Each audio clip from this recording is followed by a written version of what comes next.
Hola, buenas tardes. Esto es el ensayo, yo soy Carlos Tapia, este es el capítulo número 8. Vamos a hablar brevemente sobre el positivismo. La sesión pasada estamos revisando el romanticismo, esta forma de entender concretamente dentro de la filosofía de la historia, a la historia como un proceso teleológico, es decir, como un proceso que tiene un inicio incierto, pero que tiene un final cierto, ¿no? Por esto es teleológico, teleos fin.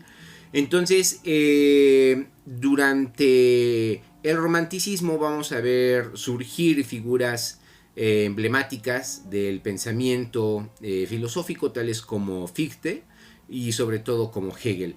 Ambos desarrollan sendas interpretaciones teleológicas de lo que es la historia.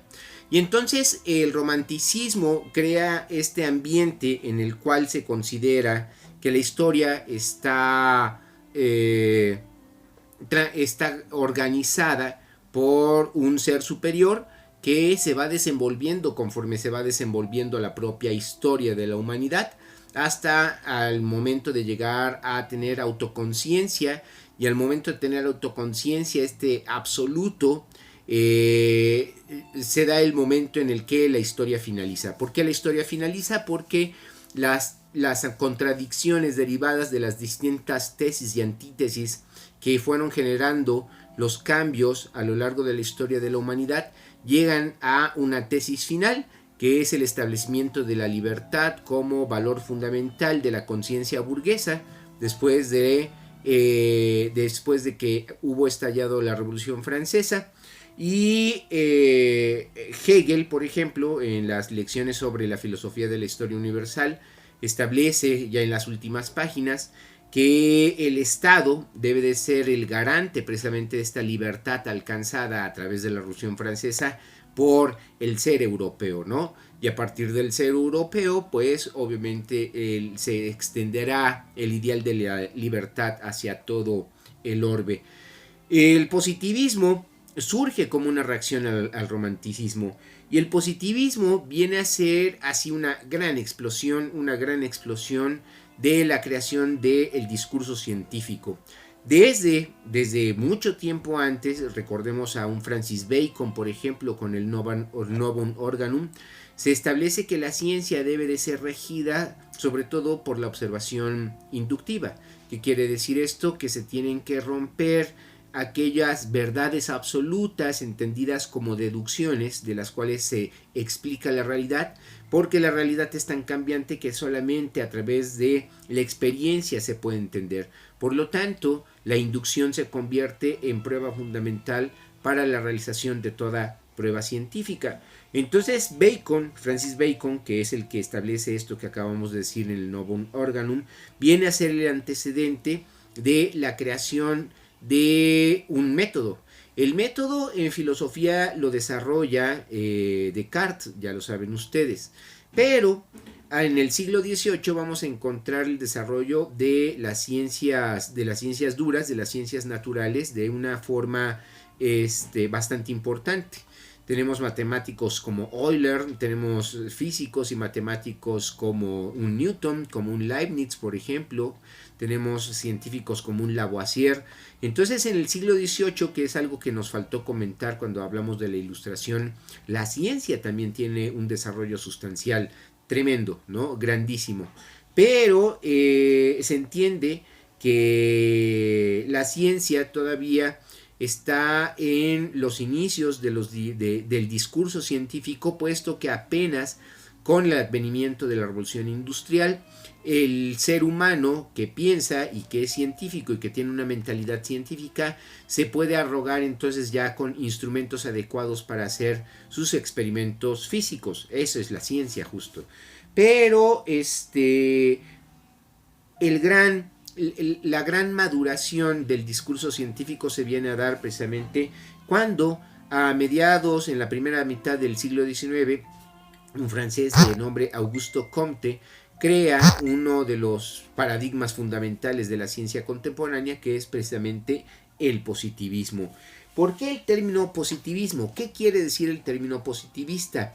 El término no tiene nada que ver con un pensamiento positivo, ¿no? Como dicen algunas personas, que hay que pensar bonito para obtener positividad y positivismo. No, eso no tiene nada que ver con el positivismo.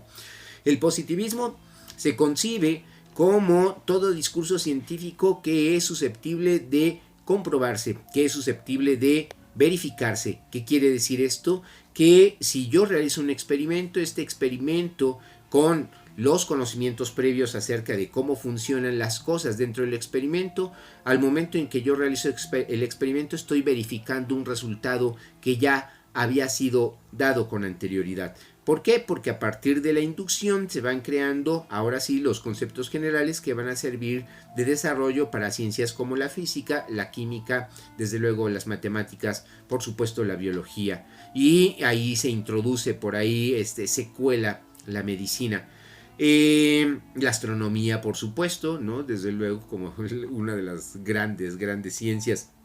Se establece que el discurso científico se tiene que explicar con un esquema causa-efecto.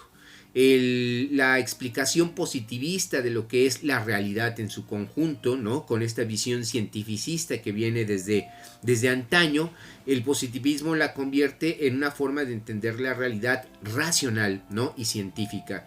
Entonces, yo solamente voy a poder entender la realidad o aquella realidad que solamente es verificable, que es comprobable, por lo tanto que es positiva. Cuando se habla de positivo, se está hablando de que algo es susceptible de ser verificado, de ser comprobado.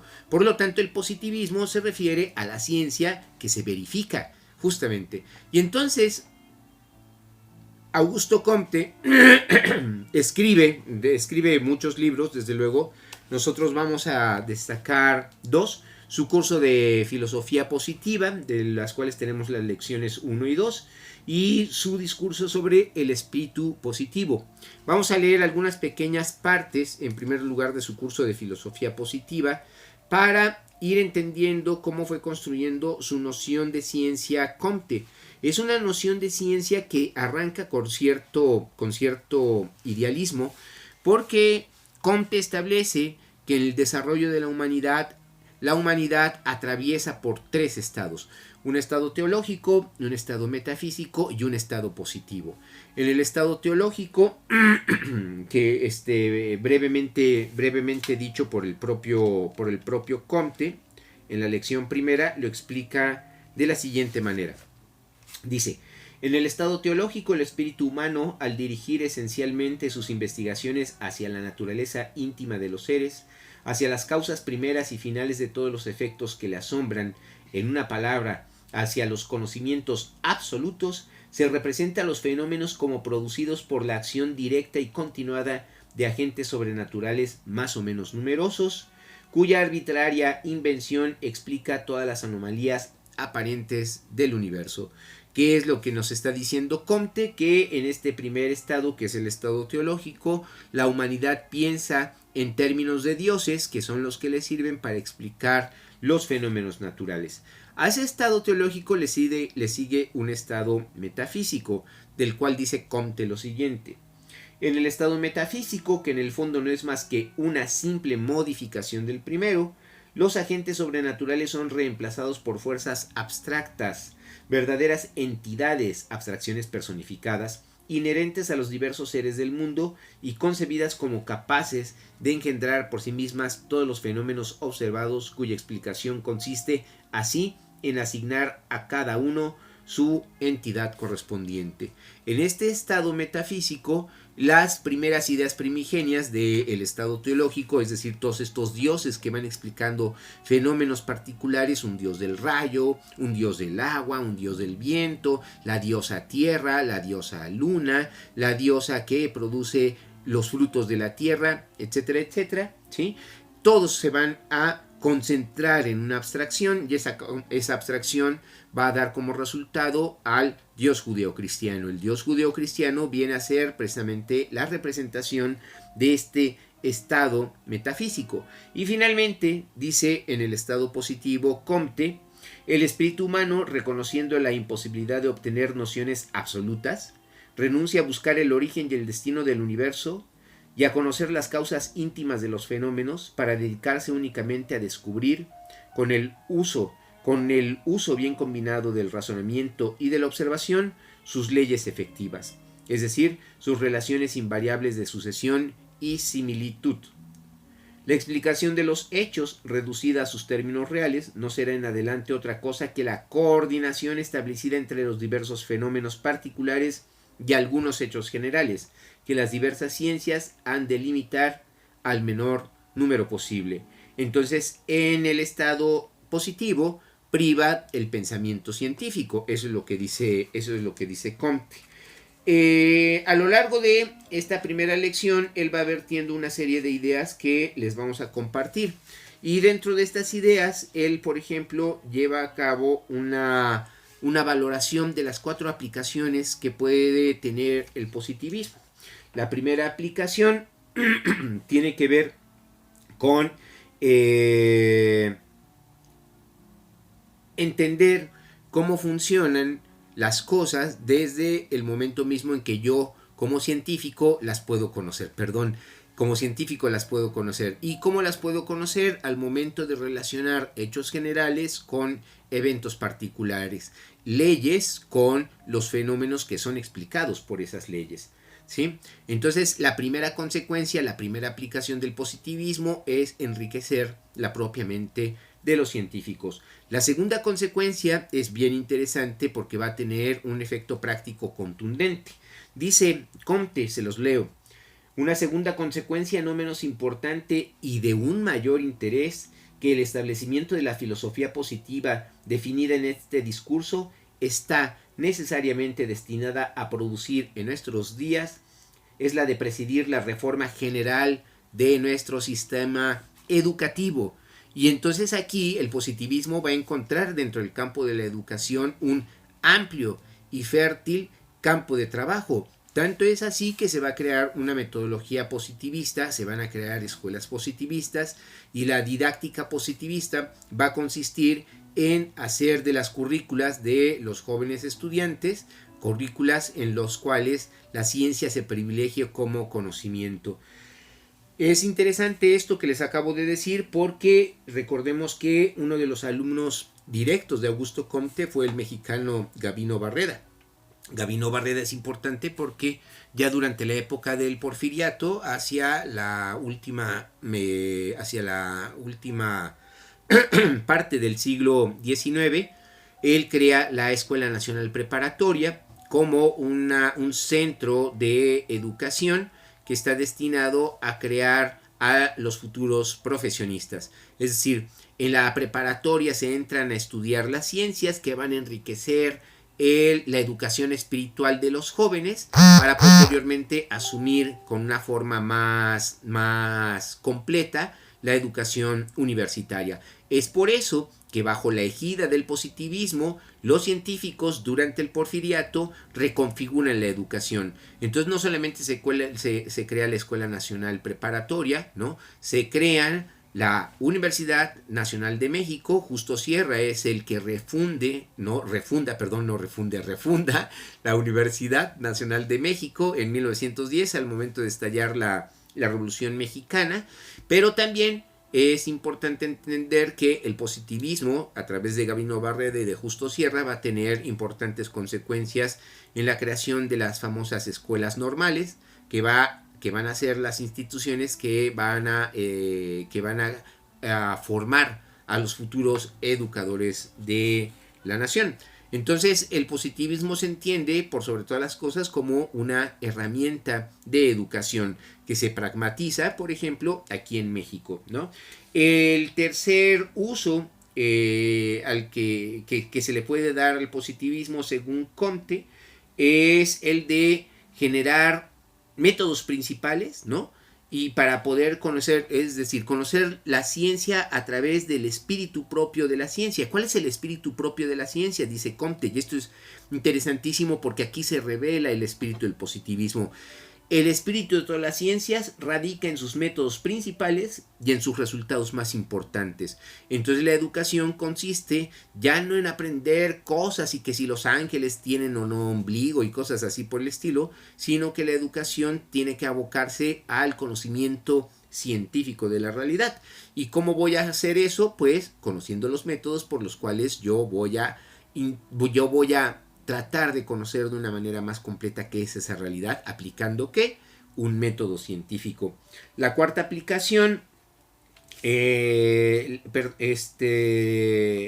la cuarta aplicación que propone Comte para el positivismo es que el positivismo tiene que fomentar la reorganización social para que las sociedades futuras sean sociedades más racionales, educadas precisamente bajo los conceptos de la ciencia y poder generar entonces sociedades, si son más científicas y son más educadas, sociedades más justas. Estos son los conceptos que tiene Comte como fundamentales para la creación del positivismo. Y repetimos, el positivismo es fundamental para entender buena parte de la marcha de la ciencia en general durante el siglo XX.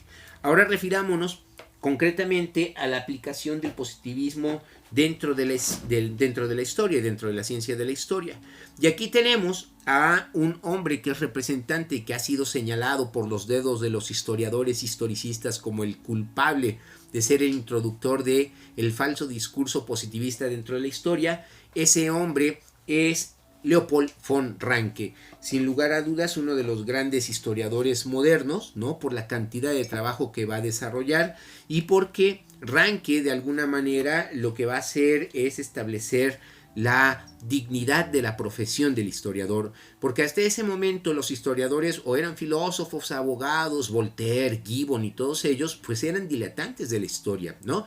No eran ciertamente historiadores profesionales que se hayan desarrollado bajo los esquemas de un Frank Mabillon, por ejemplo, o de los volandistas, ¿no? Es decir, eran historiadores que efectivamente se allegaban a materiales para poder comprobar lo que ellos escribían, pero pues tampoco le prestaban mayor atención. El positivismo sí le presta muchísima atención a esta situación. Y entonces Ranke, que es el campeón de la historia positivista, tiene una gran cantidad de textos.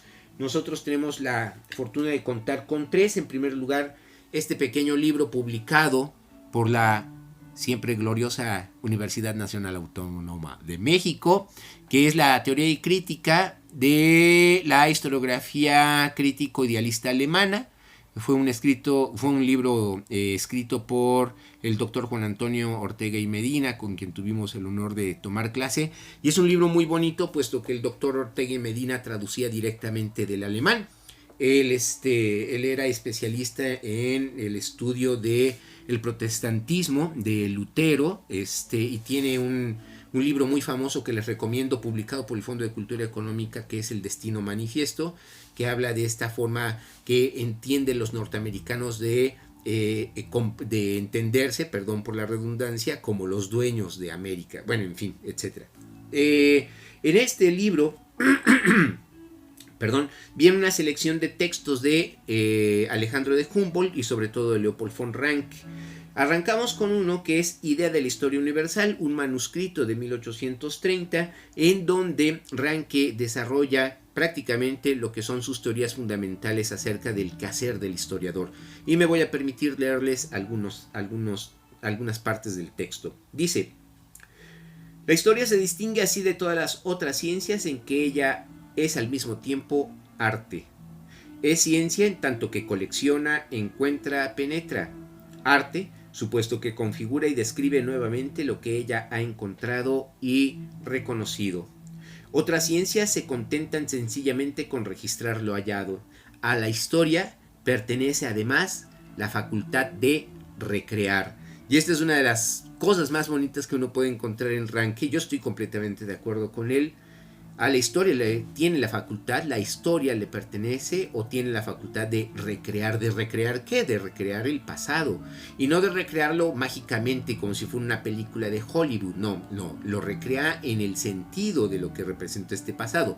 Nada más que Ranke dice, yo sí puedo recrear al pasado. ¿A través de qué? A través del conocimiento de sus hechos de forma directa, a través de los documentos. Y entonces los documentos se convierten en el factor fundamental, en el factor sobre el cual se funda toda cientificidad del discurso histórico desde el punto de vista del positivismo.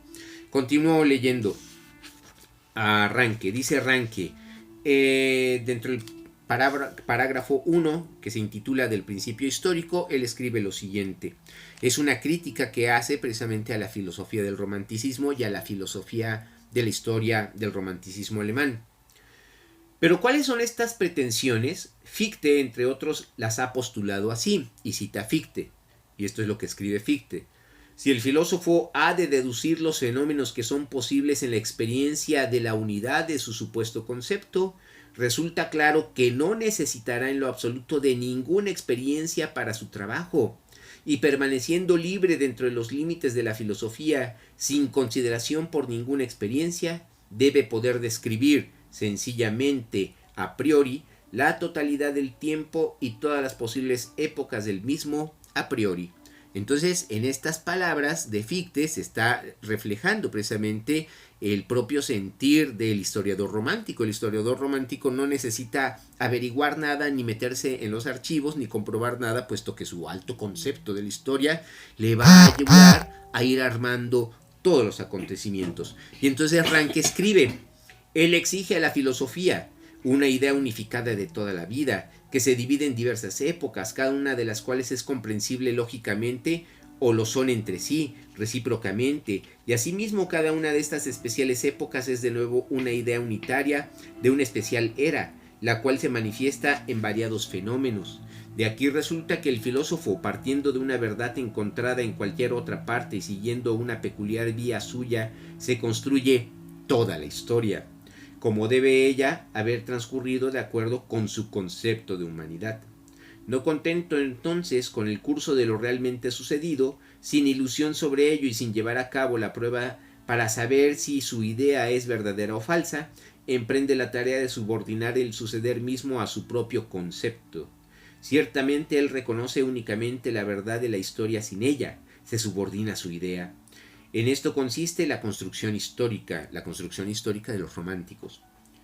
Si este proceder fuera correcto, la historia perdería toda independencia, sería regida sencillamente por una tesis extraída de la filosofía, pero con la verdad filosófica se pararía y decaería. Esta es la crítica que hace Ranke a la historia romántica y dice, no, la historia se tiene que construir de otra forma muy distinta.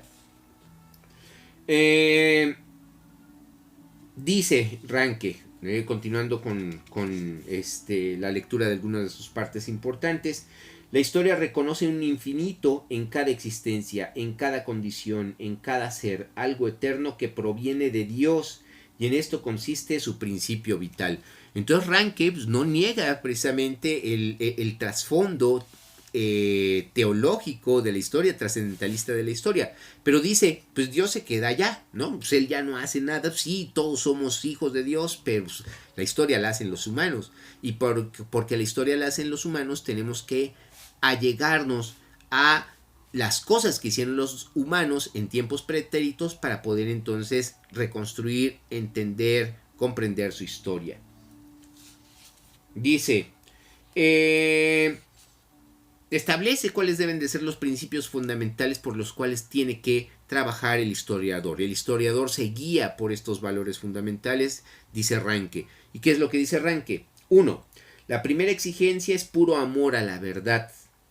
Admitiendo nosotros algo sublime en el acontecimiento, la condición, la persona, que queremos reconocer, concebimos una cierta gran estima por lo que ha acontecido, pasado, aparecido. El primer objetivo es reconocer esto. Si quisiéramos anticipar este reconocimiento a nuestra imaginación, tendríamos incluso que contrariar nuestro objetivo mismo y tendríamos también que examinar el reflejo de nuestras fantasías y teorías. Pero esto no quiere decir que uno deba quedarse simplemente adherido a la apariencia fenoménica, a su cuándo, a su dónde o a su cómo, porque entonces capturamos solamente lo exterior, en tanto que nuestro propio principio nos dirige a algo interno. Y entonces el historiador no tiene que quedarse con las apariencias de lo exterior, que es lo que tiene que encontrar como el sustento de la explicación del hecho histórico. Punto número 2. Por consiguiente es necesario Por consiguiente es necesario un estudio documental penetrante y profundo. Un estudio documental penetrante y profundo. Primero nos dedicaremos al estudio del fenómeno, a su condición, a su contorno, por la razón principal de que si no lo hiciésemos, de otra manera seríamos incapaces de conocerlo. Después, a su esencia, a su contenido, porque de acuerdo con el último análisis, cada unidad es espiritualmente una y solo puede ser comprendida mediante la apercepción espiritual. Cuando se refiere al término apercepción, el término apercepción tiene que ver precisamente con algo que van a encontrar posteriormente los fenomenólogos de Husserl. Es decir, es una percepción con sentido, es una percepción con intencionalidad, esa es la apercepción, ¿sí? Entonces repetimos, dice, aquí ya puede darse un talento mayor o menor. Todo genio depende de la conformidad o congruencia del individuo con la especie. El productivo principio que la naturaleza formó y creó se opone a lo individual que reconoce y que a través de él llega a ser claramente autocomprensible para sí mismo. Este don es posible en un mayor o menor grado, pero todo el mundo lo tiene hasta cierto punto. Inteligencia, ánimo y honradez para decir la verdad son suficientes. Esos deben de ser los principios que deben de guiar al historiador. Inteligencia, ánimo y honradez para decir la verdad son suficientes, ¿sí? En tercer lugar, el tercer punto o valor que debe de guiar un historiador es el interés universal, un interés universal. Pero dado que aquellos rumbos sociales nunca existen separadamente, sino cuando se dan juntos, requiriéndose, por cierto, recíprocamente, puesto que, por ejemplo, las tendencias científicas suelen influir tanto en la política exterior como en la interna, debe dedicarse a todos los factores un interés proporcional. En caso contrario, quedaríamos incapacitados para comprender al uno sin el otro, contrariando así el propósito del conocimiento.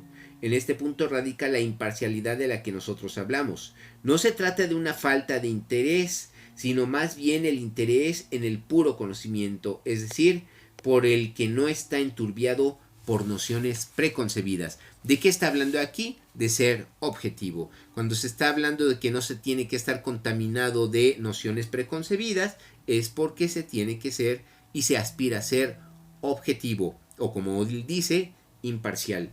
Y el cuarto punto que debe de tener el historiador es que debe de indagar, obviamente, como lo habíamos dicho al principio de esta sesión, el nexo causal. El nexo causal que va comunicando a unos acontecimientos con otros, porque desde el punto de vista científico, a toda causa corresponde un efecto, ¿sí? Hay algo bien interesante. Ranke y los positivistas ven en el documento el ladrillo fundamental sobre el cual se va a construir el conocimiento histórico, ¿no?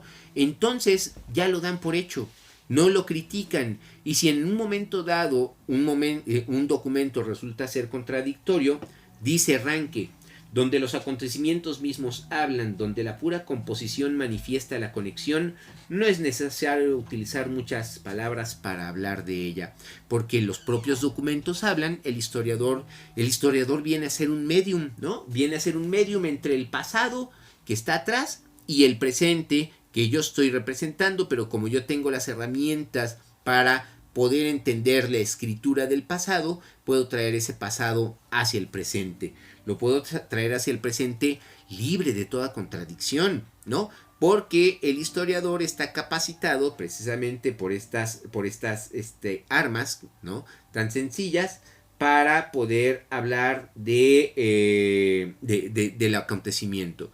Entonces, si hay dos fuentes que se refieren a un acontecimiento y estas fuentes son contradictorias, el historiador no se mete en problemas, ¿no? Consigna ambas y el discurso histórico, la narración histórica, el decurso de los acontecimientos le va a dar la razón a cualquiera de las dos tesis que están expuestas y que se están contradiciendo, ¿sí?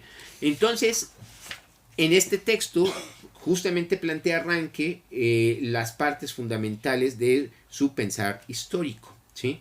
Por último, uno de los más grandes prejuicios creados precisamente dentro de la mente del historiador fue generado por el propio Ranke.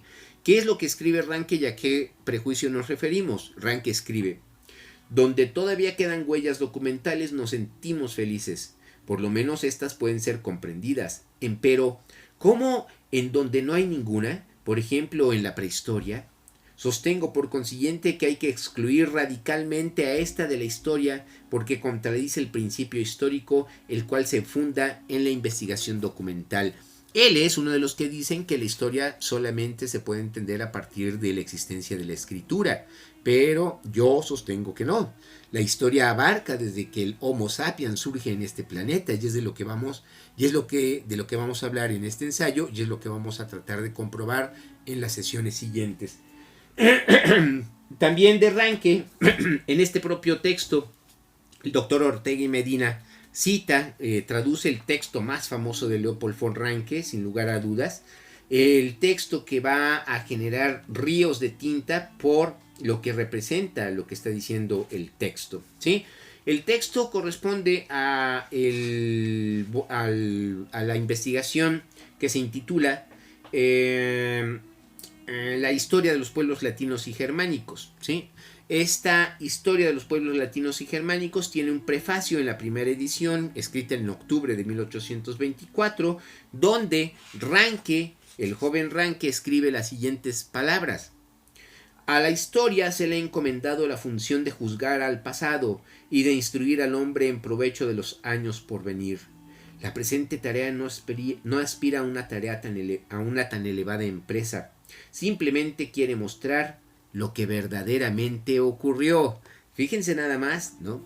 Justamente se ha criticado que dentro de la falsa modestia de la frase está escondido obviamente toda una trampa intelectual. Porque si se dice que simplemente quiere mostrar lo que verdaderamente ocurrió, quiere decir que el historiador está capacitado para decir la verdad absoluta, porque está diciendo lo que verdaderamente ocurrió. Don Wenceslao Roses también traduce el mismo documento en este libro, que es una compilación de textos de Leopold von Ranke, publicado por el Fondo de Cultura Económica, y repito, está traducido por don Wenceslao Roses. Ortega y Medina y Wenceslao Roses se debieron de haber conocido, Roses mayor que Medina, pero ambos fueron trasterrados, llegaron después de la debacle de la República Española, después de la Guerra Civil Española, y los dos eran estudiantes de filosofía en España, y los dos eran hablantes del alemán, ¿no? Tiene un nombre, bueno, en fin. Y los dos traducen el mismo texto. Entonces ya les leí el texto traducido por Ortega y Medina, ahora les voy a leer el texto traducido por don Wenceslao Roses. Dice: se ha dicho que la historia tiene por misión enjuiciar el pasado e instruir al presente en beneficio del futuro. Misión ambiciosa, en verdad, que este ensayo nuestro no se arroga. Nuestra pretensión es más modesta. Tratamos simplemente de exponer cómo ocurrieron en realidad las cosas.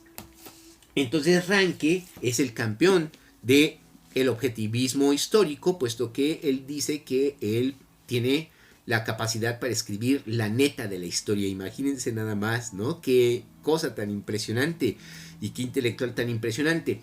Hay que decir de la historia positivista que crea un método y que todo historiador que se precia y que ha pasado por un aula universitaria tiene que hacer trabajo de archivo y tiene que ir a un archivo para poder hacer trabajo historiográfico.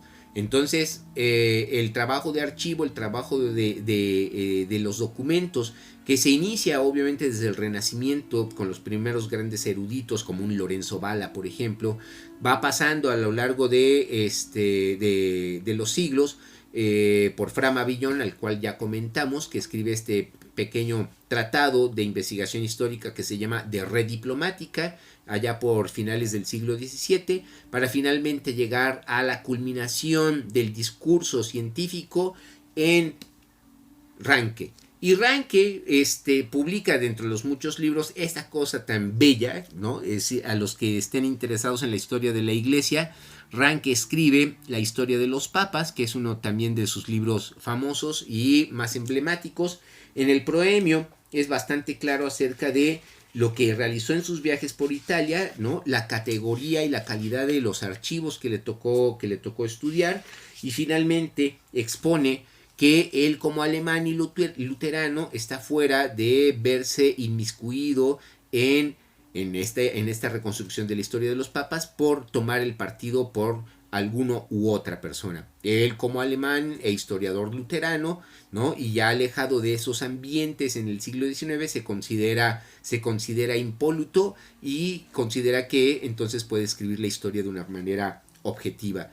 Y de cualquier forma, a lo largo del libro ustedes van a encontrar una gran cantidad de juicios de calidad que hace Ranke acerca de los diversos personajes que están retratados en esta magistral obra, que también fue traducida, si mal no me equivoco, por Eugenio Imaz. Esta es la traducción de don Eugenio Imaz. Entonces, bueno, esta es una breve explicación de lo que es el positivismo y de lo que es el positivismo dentro de la historia. El positivismo dentro de la ciencia de la historia establece que se puede reconstruir la verdad y que se puede reconstruir el cómo los hechos se desarrollaron realmente, puesto que el hecho está contenido en el documento. Obviamente, esta actitud va a ser criticada desde el propio historicismo y desde los propios contemporáneos de Ranke, por ejemplo, un Droysen, un Gustav Droysen, ¿no? Un jefe. Él dice, pues es que no, lo que puede encontrar el historiador es solamente restos del pasado, y con esos restos del pasado yo voy a hacer una interpretación de la historia, pero yo no la voy a recrear, yo no la voy a reconstruir, solamente voy a reconstruir el sentido que los contemporáneos vieron de los acontecimientos que les tocó vivir. Entonces, esa actitud, ¿no? Crítica hacia el positivismo crea también se engarza con la filosofía alemana y crea este gran campo del conocimiento histórico que se le conoce como historicismo y que va a tener amplia difusión en México a través de los trasterrados españoles vía José Gaos, por sobre todas las cosas, ¿sí? Y que va a decantarse en la figura de un Edmundo Gorman, que es posiblemente el historicista más importante, pero como historiador es una mole prácticamente. Bueno, entonces esto fue el positivismo dentro del ensayo, en estas pláticas previas a la entrada del examen de lo que es nuestra teoría de la historia, hablando de la ciencia de la historia, cómo se fue construyendo y cómo vamos tomando de estos diversos personajes y de estas diversas tendencias lo que nos es útil para construir nuestra propia noción de la historia. Bueno, yo soy Carlos Tapia, les agradezco mucho el favor de su atención, cuídense mucho, nos estamos viendo, muchas gracias, buenas tardes.